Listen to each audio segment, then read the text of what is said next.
بسم الله الرحمن الرحيم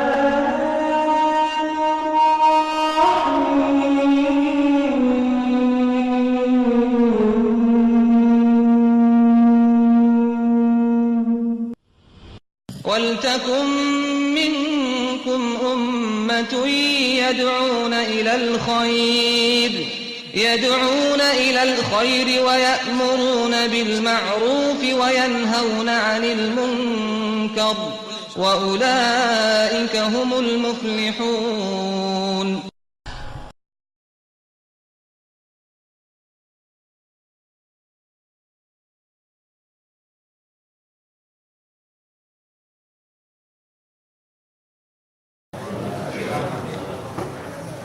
Innal hamdalillah nahmaduhu wa nasta'inuhu wa nastaghfiruh wa na'udzu billahi min shururi anfusina wa min sayyiati a'malina may yahdihillahu fala mudilla lahu wa may yudlil fala hadiya lahu. Asyhadu an la ilaha illallah wahdahu la syarika lahu iqraran bihi wa tauhida wa asyhadu anna Muhammadan 'abduhu wa rasuluh.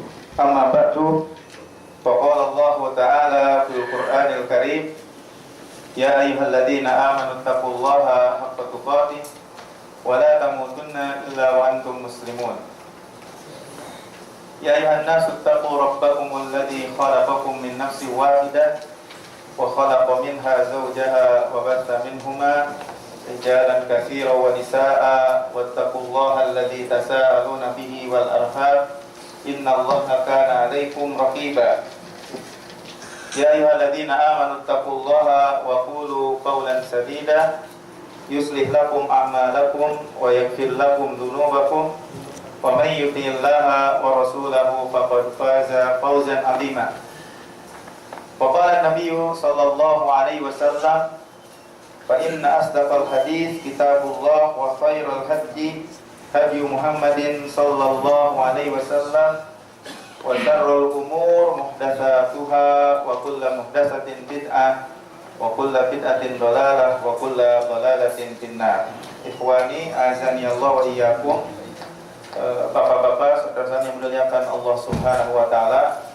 Alhamdulillah pada hari ini, hari Jumat tanggal 13 Februari bertepatan dengan 24 Rabiul Tsani ya, 1436 Hijriah, kita masih dipertemukan oleh Allah Subhanahu wa taala untuk duduk-duduk di majlis ilmu ini. Ikhwah fillah yang ada di Jeddah, di Maktab Jaliyat, dan juga para pendengar siaran radio Inbad di Jogja. Pada pekan yang lalu atau yang sebelum pekan yang lalu telah kita jelaskan berkenaan dengan sebab kekufuran Bani Adam atau kesyirikan itu adalah gulu, berlebih-lebihan kepada orang-orang soleh. Berlebihan kepada orang soleh itu baik kepada pribadi, berlebihan kepada pribadi, ashkhas, ya, atau berlebih-lebihan di dalam agama. Itu yang telah kita sampaikan ya, berdasarkan firman Allah Subhanahu wa taala, larangan agar kita tidak boleh berlebihan baik di dalam pribadi, kepada pribadi atau kepada agama. La taghlu fi dinikum, janganlah kalian berlebih-lebihan dalam agama kalian. Sebelum kita lanjutkan yang permasalahan yang berhubungan dengan bab ini di halaqah atau pertemuan ke-40 ini ya, masih melanjutkan bab sebab kufurnya Bani Adam dan meninggalkannya mereka terhadap agama mereka adalah berlebih-lebihan kepada orang-orang soleh. Sebelum kita lanjutkan bab ini, yaitu tentang hadis yang berkenaan dengan larangan untuk berlebih-lebihan kepada orang yang soleh, karena berlebih-lebihan kepada orang yang soleh itu yang menyebabkan kesyirikan. Awal pertama terjatuhnya kesyirikan itu disebabkan karena berlebih-lebihan kepada orang yang soleh. Saya ingin mengingatkan sedikit tentang masalah adab dan etika para penuntut ilmu. Ya, tentu ilmu ini akan menjadi indah, akan menjadi elok, ya, tatkala dihiasi diri kita dengan adab-adab yang dianjurkan dalam Islam, ya, yang dipesankan oleh para ulama, diantaranya seperti dalam kitab Hilyah Thalabul Ilm, atau juga di dalam kitab Al-Ilmu yang dikarang oleh Syekh Muhammad bin Shalih Al-Utsaimin. Ya. Maka di antara adab yang perlu kita perhatikan dalam menuntut ilmu ini, janganlah kita ini seperti di pasar. Jadi di majelis ilmu itu ada adab etikanya, tidak seperti di pasar. Pasar itu gaduh, ribut, ya kan? Nah, maka hendaklah para penuntut ilmu itu menjauhi kegaduhan. Kata-katanya pun mesti sopan. Kita bukan di pasar. Kalau di pasar biasanya teriak-teriak, betul nggak? Teriak-teriak, gaduh. Nah, usahakan ketika di majlis ilmu, dalam rangka menghormati majlis ilmu itu tidak ada kegaduhan, keributan, sebagaimana keributan, kegaduhan yang ada di pasar. Bahkan bagi para penuntut ilmu itu, usahakan kalau nggak ada perlu, jangan terlalu banyak ada di pasar, karena bisa membuat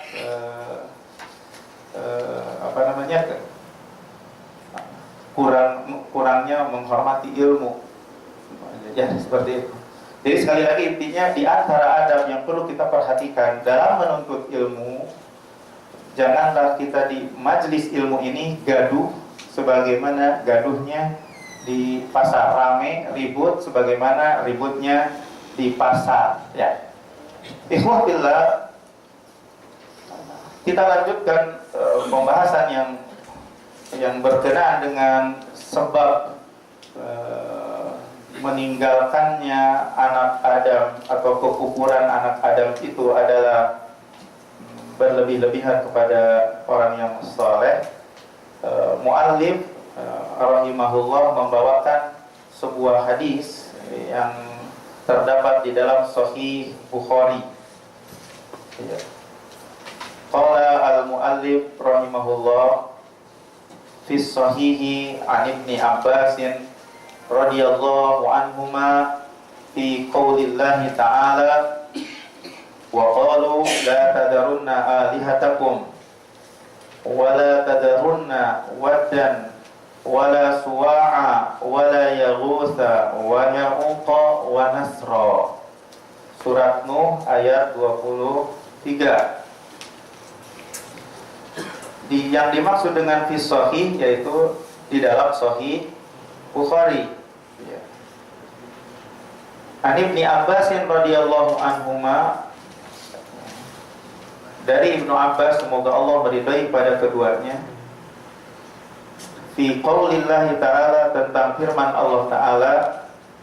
Yang dimaksud dengan tentang firman Allah Ta'ala itu tentang penafsiran firman Allah Ta'ala, wa qalu la tazarunna alihatakum.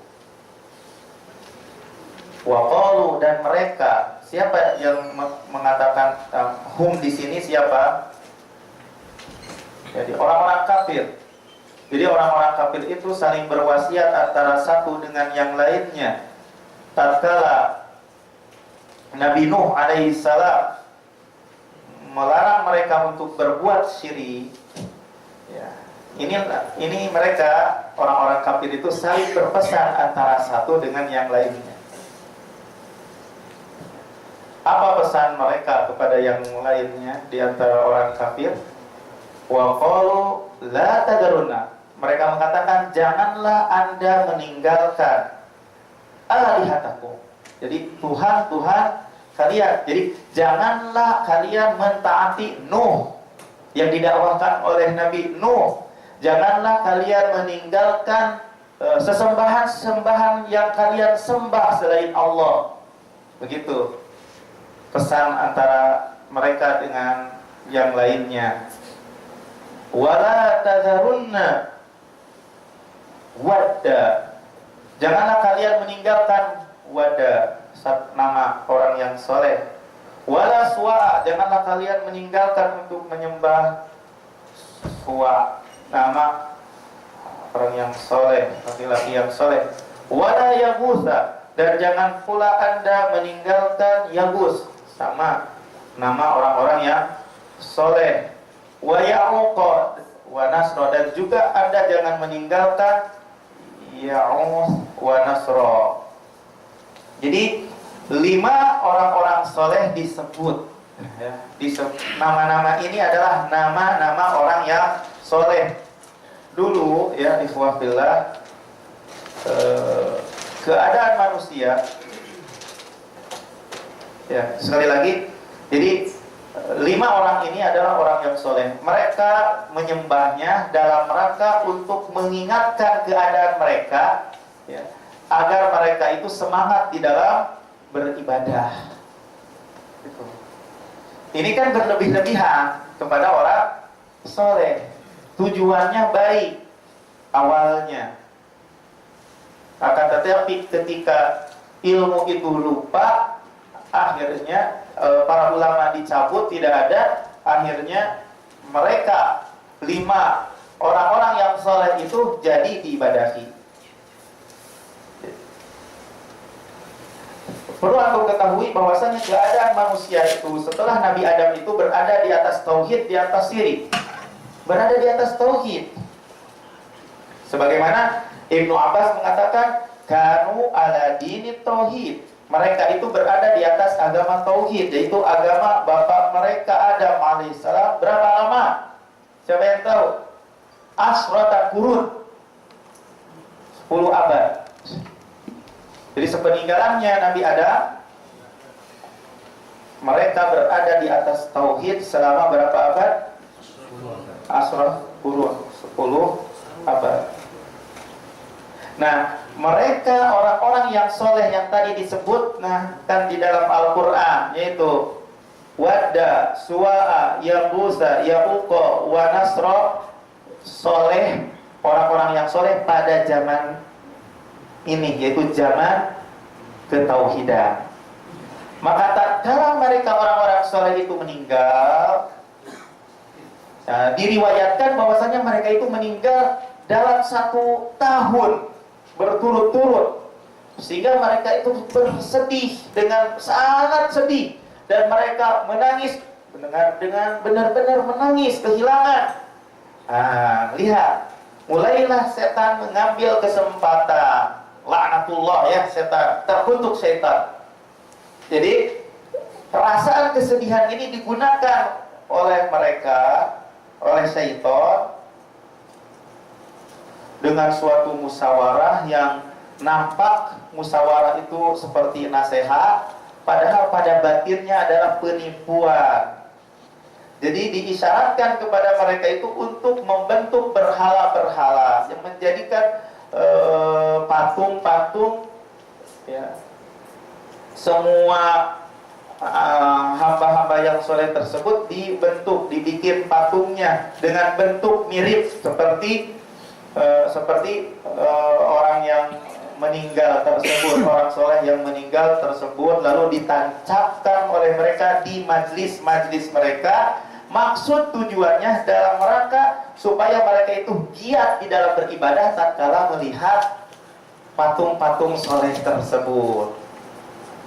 Jadi sekali lagi setan menggunakan cara nasihat, memberikan nasihat. Musyawarahnya itu dalam rangka untuk menasehati yang dohirnya itu baik, dalam rangka untuk mengingatkan kita tatkala melihat patung itu supaya kita semangat di dalam beribadah, supaya semangat untuk bertakwa dan baik, dan bisa mencontoh mereka tatkala mereka ya melihat patung-patung mereka gitu. Pada dasarnya dohirnya seperti itu, tapi itu adalah tipuan. Betul nggak tipuan? Tipu daya. Tipu daya yang membuat mereka itu jauh, akibatnya jelek untuk generasi yang akan datang.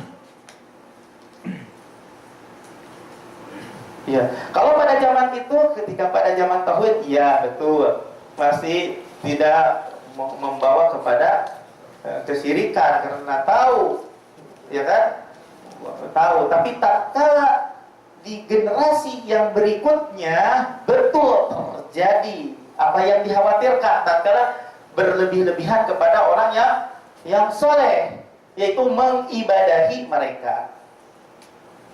Jadi sekali lagi, membuat patung-patung seperti ini suatu perkara yang diada-adakan, bukan? Berarti di sini menunjukkan bahwasanya bid'ah itu tidak boleh, walaupun dohirnya baik, walaupun niat orang yang melakukan suatu perkara yang diada-adakan itu baik. Ya. Jadi mereka mengadakan suatu kebid'ahan, yaitu dengan membuat patung di majlis-majlis dalam rangka untuk mengingatkan kesolehan mereka. Pada waktu itu tidak diibadahi pada generasi tersebut, karena mereka berada di atas ilmu, karena mereka berada di atas agama. Akan tetapi tatkala generasi yang berada di atas ilmu dan di atas agama itu mati dan ilmu dilupakan, apa yang terjadi? Dijelaskan nanti di sini. Hatta idza halaka, nanti kita baca dulu matanya. Qala, kemudian mu'alif meneruskan, Ibnu Abbas berkata, ya, hadhihi asma'u rijalin solihina min qaumi Nuh. Ini adalah nama-nama laki-laki yang soleh dari kaum Nuh. Falamma halaku, maka tatkala mereka itu binasa, auha syaitanu ila qaumihim.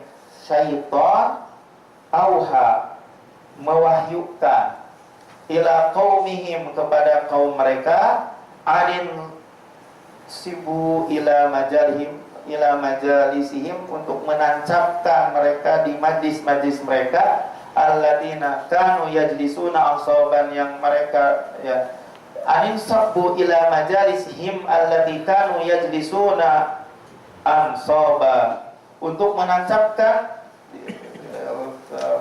di majlis-majlis mereka yang mereka biasa duduk, untuk ditancapkan patung-patung tersebut yang sudah mereka bikin. Wasamuha bi asmahim, dan mereka menamainya sama dengan nama-nama mereka. Setan, jadi yang memberikan wahyu, ya. Lalu diikuti tatkala setan memberikan nasihat untuk membuat patung, lalu mereka menamai dengan nama-nama mereka, lalu mereka pun melakukan. Walam tuqbal, pada waktu itu tidak diibadahi pada generasi tersebut, generasi berada di atas ilmu dan tauhid. Nah, apa ya akibat yang jeleknya generasi yang akan datang? Hatta idza halaka ulaik, sehingga apabila binasa mereka, wa nusiyal ilmu, dilupakan ilmu, ubidat, diibadahi. Maka janganlah kita itu gampang-gampangan untuk berpose, berpokok, ya, upayakan jangan sampai, ya mungkin pada zaman sekarang ini kita tidak akan berlebih-lebihan, terutama kepada orang-orang yang diagungkan oleh kita. Tapi lama-kelamaan, ketika lupa ilmu, bisa jadi bahaya. Dan juga memang memfoto atau foto-fotoan yang biasa dilakukan oleh kebanyakan manusia di zaman sekarang ini, dengan sebab kemudahan yang terjadi zaman global ini, kalau kita perhatikan kok jadi menyepelekan permasalahan foto.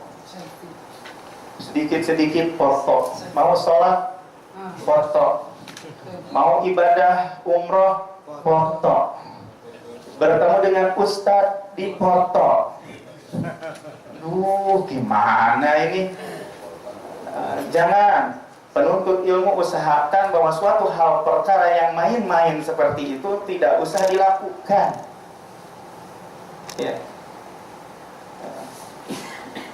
Selayaknya bagi para penuntut ilmu, ya, bagi kita semuanya, yang mengetahui tentang dalil-dalil ancaman bagi orang yang berupaya memfoto yang bisa menyerupai makhluk Allah. Ada matanya, ada telinganya, ada tangannya, ada ini, berupaya untuk menyerupai apa yang diciptakan oleh Allah Subhanahu wa taala, ya. Nanti Allah Subhanahu wa taala itu memerintahkan agar ada ancaman tertentu bagi orang yang bikin menyerupai ciptaan Allah Subhanahu wa taala, ya. Walaupun dinamai dengan seni gitu. Wah, ini foto ini seni. Ya, walaupun seperti itu karena betul-betul menyerupai. Ada nangisnya, ada ketawanya, ya. Seperti itu. Jadi sekali lagi secara umum upayakan jangan terlalu menggampangkan kecuali pada suatu hal yang sangat dibutuhkan saja. Apalagi bisa membuat ibadah kita itu terhapus dengan sebab sholat kita dipoto, ibadah umroh kita dipoto, haji kita dipoto. Terus nanti apa yang tersisa setelah itu dinampakkan kepada yang lain, saya sedang ibadah nih. Seolah-olah begini, ketika sedang umrohan dipoto itu, saya sedang sholat. Tolong dong fotonya. Itulah gambarannya. Ibadah itu sekali lagi jangan sampai membuat amalan kita itu terhapus dengan sebab berfoto. Oh, orang baik ya, masya Allah ibadah terus. Kan gitu ya? Terus akhirnya hati jadi gembira, senang dan lain sebagainya. Intinya ikhwah fillah yang ingin saya tekankan di sini bahwasanya awal pertama terjerumusnya kepada kesyirikan itu ya karena bikin patung kepada orang-orang saleh. Jadi awal pertama tujuannya dalam rangka mengingatkan ibadah, akan tetapi setelah itu jadi terjerumus kepada kesyirikan. Hatta idza halaka ulai, sehingga apabila binasa mereka, wanusia ilmu dan ilmu dilupakan, artinya dengan sebab kematian para ulama, yang mana para ulama itu yang biasa mewanti-wanti agar tidak terjerumus dari kesyirikan, kan? Tatkala bimautil ulama, kematian ulama, ubidah, diibadahi patung-patung yang mereka bikin ketika pada generasi yang berikutnya. Kenapa demikian? Karena setan berkata kepada patung-patung tersebut dengan sebuah penipuan dan kebohongan, bahwasanya bapak-bapak kalian tidaklah menancapkan patung-patung ini kecuali dalam rangka mendekatkan diri kepada Allah, dalam rangka untuk meminta hujan dengan patung tersebut. Akhirnya mereka itu mempercayainya. Akhirnya jadi syirik. Ya. Jadi dari sini ikhwah billah waspada ya dari hembusan atau trik-trik setan untuk membawa manusia kepada kesyirikan. Inilah syirik yang pertama kali yang terjadi di muka bumi. Jadi syirik yang pertama kali terjadi di muka bumi, sebabnya adalah berlebih-lebihan kepada orang-orang soleh. Kemudian Allah Subhanahu wa ta'ala mengutus nabinya Nuh alaihissalam melarang hal itu, ya, untuk mengembalikan mereka kepada tauhid. Akan tetapi tidak ada yang beriman kepada apa yang didakwahkan oleh Nabi Nuh kecuali sedikit. Sebagaimana Allah Subhanahu wa ta'ala berfirman, wa qalu, dan mereka mengatakan, tatkala Nabi Nuh menasihati untuk meninggalkan kesyirikan, mereka mengatakan, menasihati antara satu dengan yang lainnya. Begitulah kebiasaan orang-orang yang kafir, orang-orang yang berada di atas kebatilan, menasihati agar terus berada di atas kebatilannya, fanatik. Wa qalu, dan mereka mengatakan, la tadarunna alihatakum, janganlah kalian tinggalkan sesembahan-sembahan kalian. Hal ini juga sebagaimana yang dilakukan oleh orang-orang kafir Quraisy. Begitulah orang kafir, walaupun beda masanya, sama aja terus sifatnya itu seperti itu. Ikhwatillah, kemudian muallif melanjutkan, wa qala Ibnu Al-Qayyim ya, rahimahullah ya, di dalam kitab Tawdihul Maqasid wa Tasihil Qawaid, qala ghairu wahidin minas salaf lamma matu akafu ala kuburihim thumma sawwaru tamathilahum thumma tala alaihimul amadu fa'abaduhum. Ibnu Qayyim berkata, qala ghairu wahidin minas salaf, bukan hanya satu salaf saja yang berkata, lamma matu, tatkala mereka meninggal. Yang dimaksud dengan lamma matu di sini, tatkala mereka meninggal, haula'i sholihin. Jadi tatkala orang-orang soleh itu meninggal, ya. Ini sebagai penafsiran apa yang dikatakan oleh sahabat Nabi Ibnu Abbas dalam Sahih Bukhari, Ibnu Abbasin radhiyallahu anhuma fi qoulillah wa qaulu la tadaruna alihatakum. Jadi ini sebagai penafsirannya. Jadi Ibnu Qayyim menafsirkan apa yang dikatakan oleh apa yang dikatakan oleh Ibnu Abbas. Gitu. Lama matu, yakni lama mata haulai soleh, tatkala mati mereka orang-orang yang soleh, ya, akafu ala kuburihim, mereka beriktikaf. Jadi berdiam diri di tempat secara panjang, berlama-lama, itu namanya iktikaf. Jadi berlama-lama berdiam diri di atas kuburan mereka. Makanya arti iktikaf itu adalah berdiam diri di masjid dalam rangka mentaati Allah, kan begitu arti iktikaf. Nah, kalau ini sebagaimana yang didefinisikan oleh ahli fikih, sedangkan mereka itu bukan iktikaf di masjid, tapi iktikafnya di kuburan. Ya, begitu. Jadi tatkala mereka mati, ya, mereka beriktikaf, berdiam diri di atas kuburan mereka. Summa sawwaru tamathilahum. Kemudian mereka membentuk berhala-berhala mereka. Ini langkah yang kedua. Langkah yang pertama, tatkala mereka meninggal, iktikaf di kuburan. Langkah kedua, mereka membentuk berhala-berhala mereka. Langkah yang ketiga, summa tala alaihimul amad. Kemudian tatkala waktu kurun yang panjang, fa'abaduhum, maka mereka mengibadahi mereka. Ya. Jadi ini ikhwah fillah, bahayanya berlebih-lebihan kepada orang-orang soleh. Jadi secara tidak langsung ini membantah kepada para penyembah kubur yang ada pada hari ini, yang mengatakan bahwasanya membangun di atas kuburan itu dalam rangka mimbabi al-mahabbah, cinta kepada orang yang soleh. Ya begitu. Ya.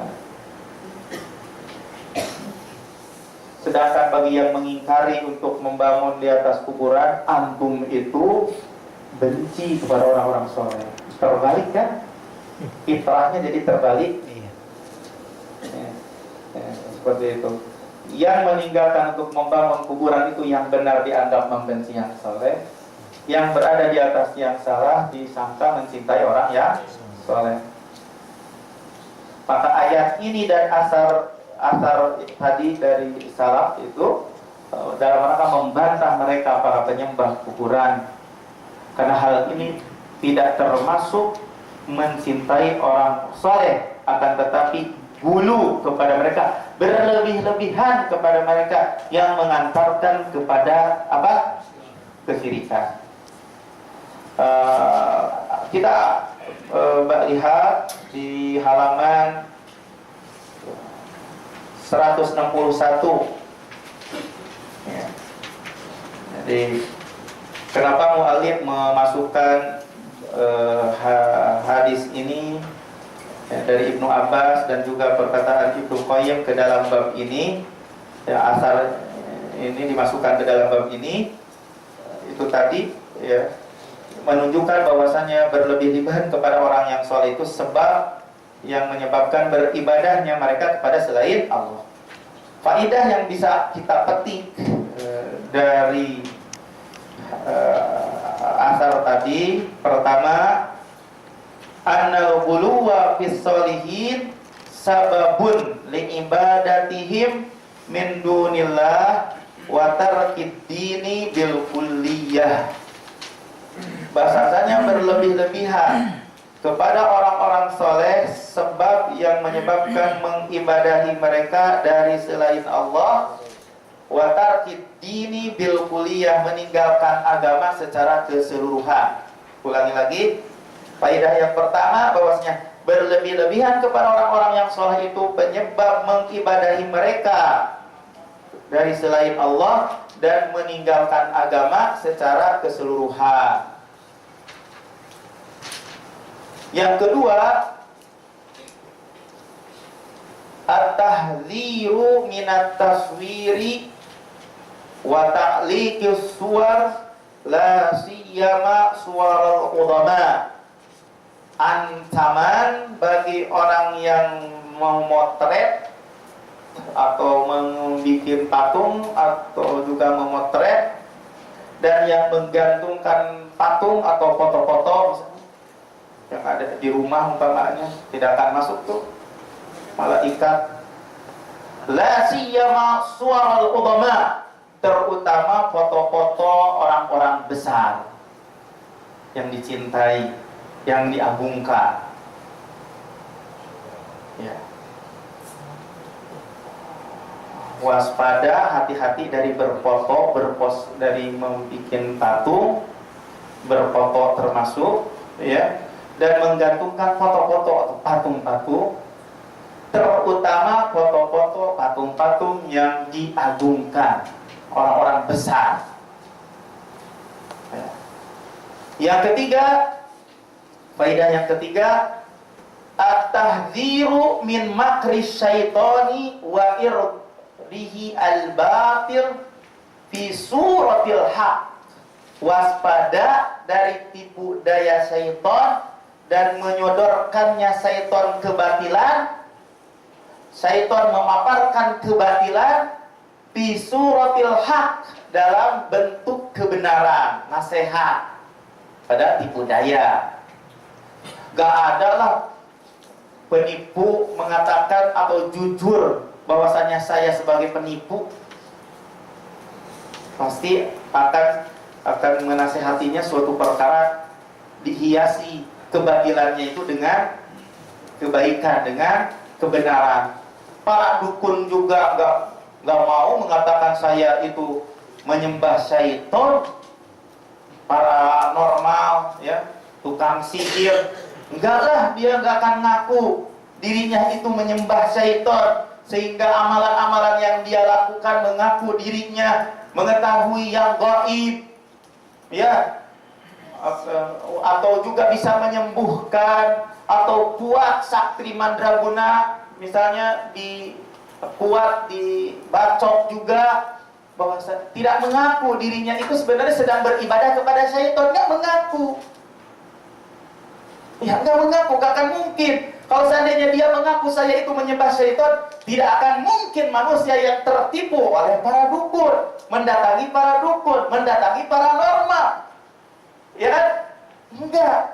Tapi berupaya memaparkan kebatilannya itu dengan bentuk kebenaran, dicampur adukan kebaikan dan kebenaran, sehingga banyaklah manusia yang tertipu untuk mendatangi para dukun ya. Jadi sekali lagi ini sebagai salah satu contoh ya. Jadi waspada dari tipu daya syaitan. Wah, atas nama ulama, atas nama ustadz, kiai, ya kan? Ya. Jadi sekali lagi waspada dari tipu daya syaitan dan pemaparan syaitan akan kebatilan dengan bentuk kebenaran.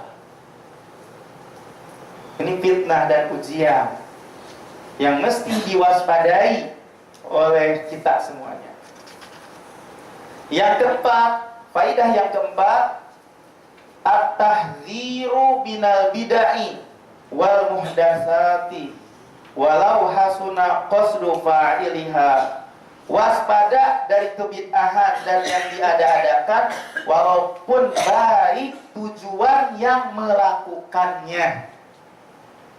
Waspada atau hati-hati dari kebid'ahan dan perkara-perkara yang ada walaupun baik tujuan pelakunya untuk mengingatkan, untuk bisa berlebih-lebihan, untuk bisa semangat dalam beribadah. Karena baik memang tujuannya, tapi kita mesti waspada. Yang keenam, ma'rifatu qadri wujudil ilmi wa madarrati faqdihi. Yang nomor 5 ya kelewat. Anna hadhihi wasail ila syirki fayajibul hadru minha. Bahwasanya hal ini yaitu foto atau patung yang dibentuk sarana yang membawa kepada kesyirikan. Fayazibul hadru minha, wajib mewaspadainya. Ya.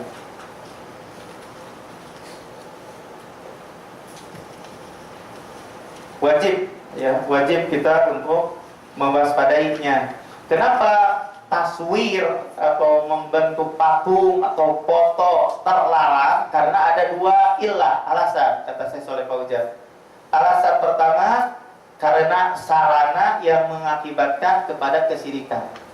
Yang kedua, alasan yang kedua, bahwasanya di dalam membuat patung atau potret foto menyerupai kepada ciptaan Allah. Dan di dalam hadis qudsi kama fil hadis qudsi wa man adlamu mimman dhahaba yakhluqu ka khalqi. Tidak ada yang paling zalim daripada orang yang pergi untuk membikin yakhluk, menjadikan sebagaimana ciptaanku, membikin sesuatu seperti ciptaanku. Umpamanya ada hidungnya, ada dua bibirnya, ada wajahnya, ada dua tangannya. Jangan gambar-gambar ya Faridnya, ya. Farid gangannya, kalau pohon-pohonan nggak apa-apa, yang nggak bernyawa nggak apa-apa. Sampai untuk bikin untuk ke anak-anak juga usahakan jangan. Iya, karena ini ada ancaman, terancam. Iya, itu alasan dilarangnya menggambar. Ya, menggambar. Alasannya kata saya Soleh Fauzan dua alasan. Ya. Jadi ini adalah sarana yang mengakibatkan kepada kesyirikan. Ya, wajib mewaspadai darinya. Tapi dari Farid alhamdulillah enggak pintar lu gambarnya itu Farid itu. Masya Allah Farid itu. Ya, Masya Allah pintar. Ini apa namanya? Suka menang terus kalau lagi di sekolah itu. Gitu. Pemandangan paling bagus. Memang kadang-kadang orang terbiasa ya. Terbiasa ini. Gunung apa. Ya.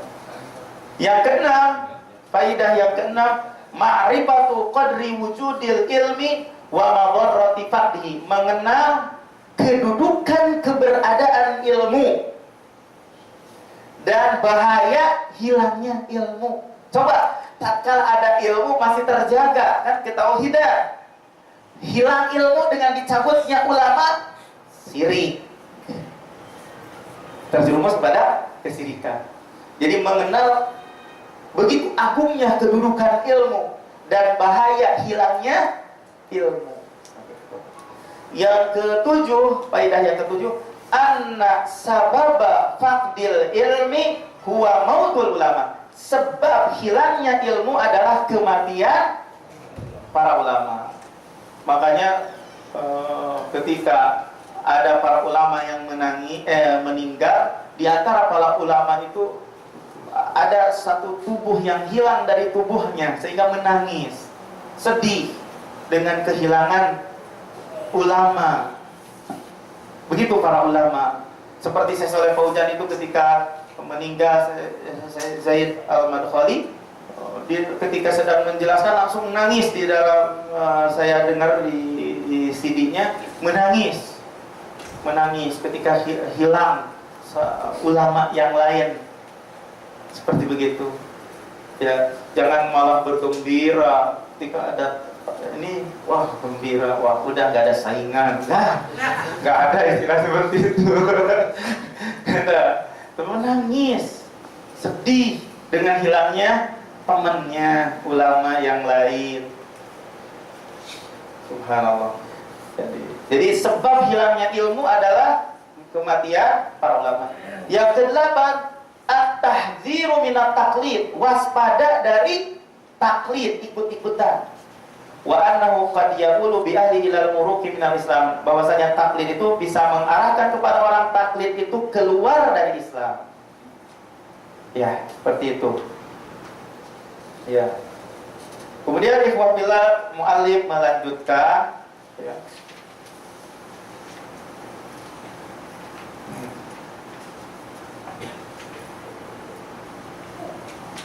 Qala al-muallif rahimahullah, wa an Umar radhiyallahu anhu anna Rasulullah sallallahu alaihi wasallam qala, dari Umar, semoga Allah meridhai padanya, bahwasanya Rasulullah SAW bersabda. Umar bin Khattab itu seutama-utamanya sahabat setelah Abu Bakar Siddiq mati syahid di bulan Dzulhijjah tahun 23 Hijriah. Anna Rasulullah SAW qala, bahwasanya Rasulullah sallallahu alaihi wasallam bersabda, ya, la tutruni, janganlah kalian berlebih-lebihan kepadaku, kama aqratin nasara ibnu Maryam, sebagaimana orang Nasrani berlebih-lebihan kepada anak Maryam. Innama ana abdun, sesungguhnya aku itu adalah hamba. Faqulu, maka katakanlah olehmu, Abdullah wa rasuluhu, akhraja, Abdullah wa rasuluhu, hamba Allah dan rasulnya. Jadi sekilas tentang masalah Umar bin Khattab, Islam dan kaum muslimin menjadi jaya dengan masuknya Umar bin Khattab, ya. Dan Umar bin Khattab telah menaklukkan dengan sebab tangannya Umar bin Khattab ba'dallah, pembebasan, penaklukan timur dan barat. Dan Umar bin Khattab itu memiliki keutamaan yang banyak. Semoga Allah meridhai kepadanya. Dan juga semoga Allah meridhai kepada semua sahabat Rasulullah dan yang mengikuti mereka dengan baik. Akan tetapi orang Syiah berupaya untuk mensalahnya, ya.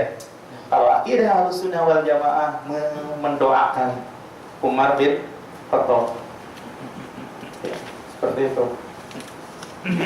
Jadi bahwasanya Rasulullah SAW berkata, ya, dari Umar hadisnya, la tatruni, janganlah berlebihan kepadaku. Ini larangan berlebih-lebihan. Berlebihan di sini berlebih-lebihan dalam memuji, ya, memuji Nabi SAW.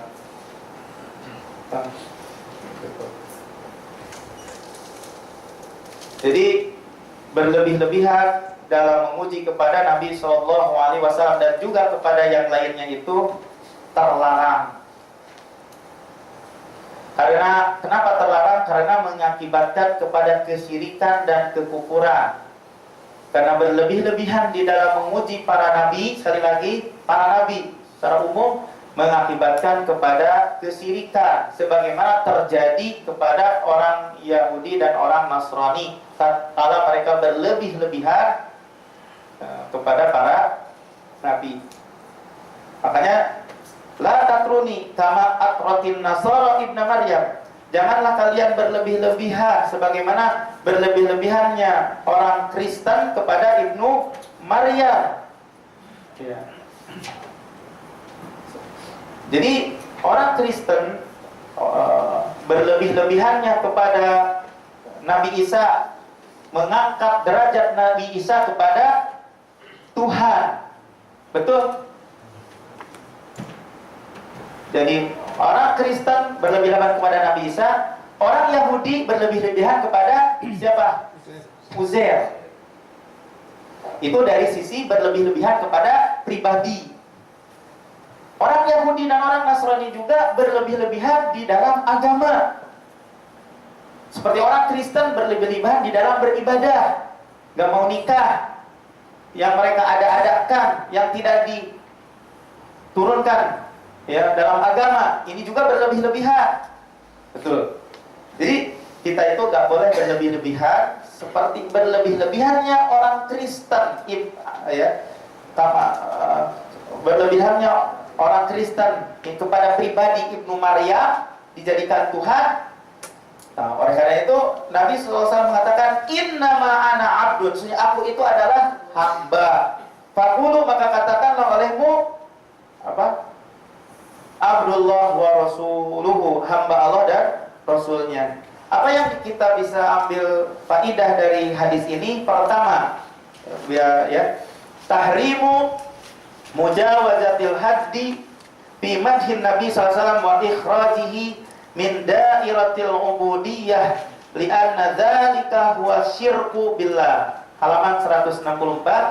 Tahrimu mujawazatil haddi fi madhin Nabi sallallahu alaihi wasallam wa ikhrajihi min dairatil ubudiyah li'anna dzalika huwa syirku billah.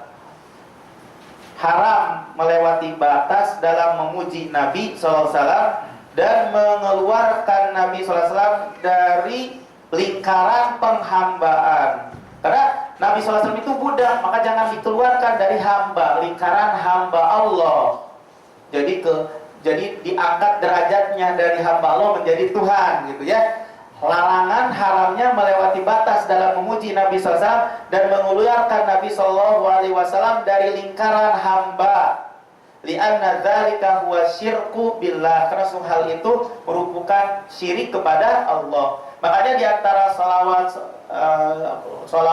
juga ada salawat syirik yang berlebih-lebihan dalam rangka menyanjung kepada Nabi SAW. Ya kan? Betul nggak? Siapa yang mungkin gimana contohnya Pak? Allahumma sholli sholatan. Gimana?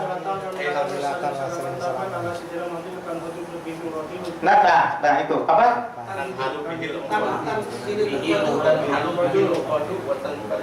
Nah, tanhalu bihil uqad. Jadi Nabi SAW itu yang bisa membuka ikatan. Tuh. Terus dan yang bisa membuka kesusahan. Yang membuka kesusahan dan ikatan itu hanya Allah. Itu kan setelah berlebih-lebihan, berbuat syirik kepada kepada Allah Subhanahu wa taala. Yang memberi rezeki itu kan Allah. Misalnya, yang memberikan manfaat itu hanyalah Allah.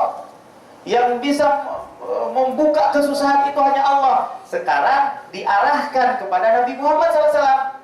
Berarti tuh sekarang salawat apa itu? Salawat nariyah katanya. Salawat syirik. Ya, salawat nariyah. Iya. Ya, li'anna dzalika, sekali ini jangan sampai mengeluarkan dari lingkaran hamba jadi Tuhan. Ya, jadi yang disembah. Li'anna dzalika huwa syirku billah, karena sebenarnya hal itu merupakan syirik kepada Allah. Yang kedua, faidah yang kedua, syiddatu nusihi sallallahu li ummati. Nasihat Nabi sallallahu alaihi wasallam yang betul-betul perhatian kepada umatnya. Nabi SAW sangat menasehati kepada umatnya, sangat memperhatikan kepada umatnya. La tatruni.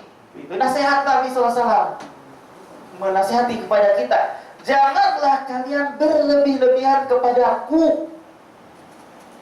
Begitu pula selayaknya kita pun memberikan nasihat kalau kita sudah diagungkan. Karena kecintaan seseorang itu akan tumbuh tatkala kita banyak melakukan kebaikan. Tatkala kita sayang menyampaikan kebaikan-kebaikan, akan tumbuh di dalam hati yang selalu mendengarkan kebaikan itu tumbuh kecintaan. Nah, harus sayang kepada yang mencintai dirinya itu, jangan berlebih-lebihan kepada saya. Jangan berlebihan fanatik kepada saya. Harus seperti itu. Silahkan ambil ilmu ke sana, situ. Ya.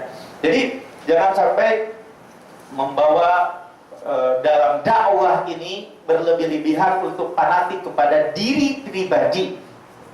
Iya.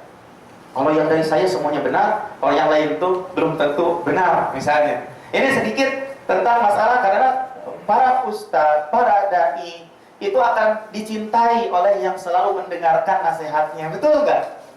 Itu secara otomatis. Kalau orang yang berbuat baik pasti akan dicintai. Nah, maka mesti di antara para ustadz, antum nanti akan jadi para ustadz, memberikan nasihat kepada jamaah, jangan sampai membela saya, tapi yang dibela itu adalah agama. Misalnya seperti itu.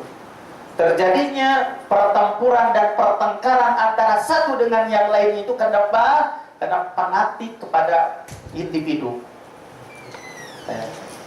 Dan sebagai ustadz juga atau para dai, janganlah dia itu membela diri, akan tetapi yang ada membela agama. Kalau diri dicaci maki, dicela, diapain pun oleh yang lain, gak usah marah. Begitu pula murid-muridnya, gak usah membela terlalu semangat berlebih-lebihan. Akhirnya antara satu dengan yang lain, antara satu murid ini dengan murid lain berantem. Buah dari kecintaan akhirnya kurang pas jadinya, akhirnya berantem antara satu dengan yang lain, antara kaum muslimin sendiri. Jadinya tawaran, sayang udah jenggotan. Ya, berantem. Kalau enggak Ustaz Nuruddin enggak mau ngaji. Oh, jangan begitu. Jangan begitu, Pak. Pokoknya bebas. Ya, silakan selama mencari ilmu kepada Ustadz Ahlu Sunnah wal Jamaah, ya, yang membawa Al-Quran dan Sunnah di atas pemahaman salaf, ya, ngaji, ambil faidahnya, ya, seperti itu. Dan seorang ustadz itu pasti ada salahnya. Fa'abat al-ismatu illa fi kitabillah wa sunnati rasulullah.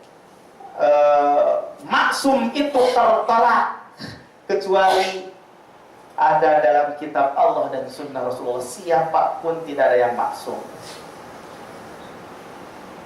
Kalau seperti ini mantap, jadinya antum itu tidak akan terbawa suasana emosi ustaz, karena ustaz juga manusia.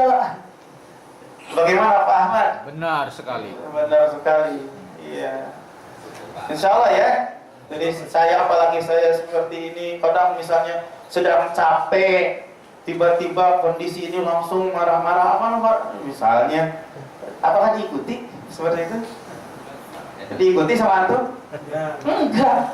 Karena Rasulullah SAW menasehati lantak dong, ya kan? Jangan marah, jangan marah, jangan marah. Oh, karena ustadznya suka marah-marah, ikut juga jadi marah-marah antumnya. Seperti itu. Ya, ya ini saya dari Syiddatun Nushi li ummatihi. Jadi Rasulullah itu sangat sayang kepada umatnya. La tatruni. Jadi sekali lagi tadi dikatakan di dalam faidah nomor 8 pada halaman 162, at-tahdziru minat taqlid, waspada dari taklid. Ini ada hubungannya juga ya. Jadi yang dibicarakan oleh saya tadi tentang masalah kefanatikan itu tercela di dalam agama. Al-haqqu ma qama alaihi dalil. Kebenaran itu apa yang ada di atas dalil, bukan di ustadz tertentu, organisasi tertentu, kelompok tertentu, tapi yang tegak di atas dalil. Ya. Jadi sekali lagi bahwasanya Nabi SAW begitu sangat menyayangi pada umat, yang menasehati kepada umatnya, jangan berlebih-lebihan kepada saya. Dan Rasulullah SAW tidak pernah membela kepada dirinya, tidak pernah. Akan tetapi tatkala agama yang dicela, yang dicemoohkan, dihina, Nabi bergerak. Begitu pula ulama salaf terdahulu yang soleh dari kalangan sahabat dan tabi'in, di antaranya tabi'in Abu Hanifah. Bagaimana di dalam sirah sejarah keadaan Abu Hanifah itu memiliki tetangga yang ahli durhaka. Setiap masuk Abu Hanifah di rumahnya, dan malam hari, biasanya malam hari, pemuda yang ada di sampingnya, tetangganya itu selalu mendendangkan nyanyian, mabok-mabokan, nyanyi-nyanyian, sehingga Abu Hanifah mendengar terus nyanyian yang dilantunkan oleh pemuda tetangganya tersebut, sehingga hafal Abu Hanifah itu. Hafal. Begitu. Tapi baik dalam bertetangga Abu Hanifah itu. Walaupun dia ahli durhaka, walaupun dia pemabuk. Cerita singkatnya, bahwasanya pemuda tersebut ditangkap sama polisi karena namanya mabuk-mabukan terus. Setiap malam masih mabuk-mabukan, ditangkap. Abu Hanifah masuk, kan biasa sibuk dengan ngajar dan sebagainya. Sudah masuk, malam hari biasanya dengar nyanyian, sekarang enggak. Kangen nih. Bukan kangen, kehilangan. Itu mana ini ya? Akhirnya ada info dari murid-muridnya, tadi malam pemuda tersebut ditangkap. Singkat cerita, hayya bina ta'am nakum, untuk kita berdiri untuk menyelamatkan tetangga kita. Lihat salaf kita yang soleh sebagai panutan. Bisa Pak? Bisa. Syukurin. Bukan bilang syukurin, gak bilang begitu. Akhirnya berangkat menemui pemimpin, penguasa. Ketika berangkat sama murid-muridnya, akhirnya penguasa, pemimpin pada waktu itu tahu, karena Abu Hanifah seorang ulama itu dihormati kan. Berdiri, ada apa gerangan datang ke sini? Kebingungan sambil dipegang tangannya. Apa yang perlu saya bantu dan lain sebagainya. Tadi malam saya dengar bahwasanya anak buah Anda menangkap tetangga saya. Saya sebagai tetangga ada suatu permintaan, karena Rasulullah SAW selalu menasehati agar berbuat baik kepada tetangga. Hatta sayuwarrisu, sehingga seolah-olah tetangga itu bisa mendapatkan warisan, saking pentingnya berbuat baik kepada tetangga. Jadi tolong antum, wahai pemimpin saya, pemimpin, untuk melepaskan tetangga saya, anak buah Anda, untuk melepaskannya. Akhirnya siap. Itulah cerita singkatnya. Seperti itu. Udah memang di penjara itu dilepaskan. Akhirnya ada perbincangan antara Abu Hanifah dan pemuda tadi. Apakah saya belum menunaikan hak saya sebagai tetangga kepada Anda, wahai pemuda? Lah. Baik sekali, dicium, dirangkul, terus akhirnya saya tidak akan mengulangi lagi apa yang telah saya lakukan. ciri saya. Dicium dan ditangkap. Ya, enggak melalaikan hak kamu sebagai tetangga gitu. Terus kemudian saking baiknya Abu Hanifah, kan antum itu kan di penjara lama ya, kata saya. Berarti pemasukan antum itu enggak ada, ngodok, ambil uang. Ini buat bekal selama kamu enggak kerja.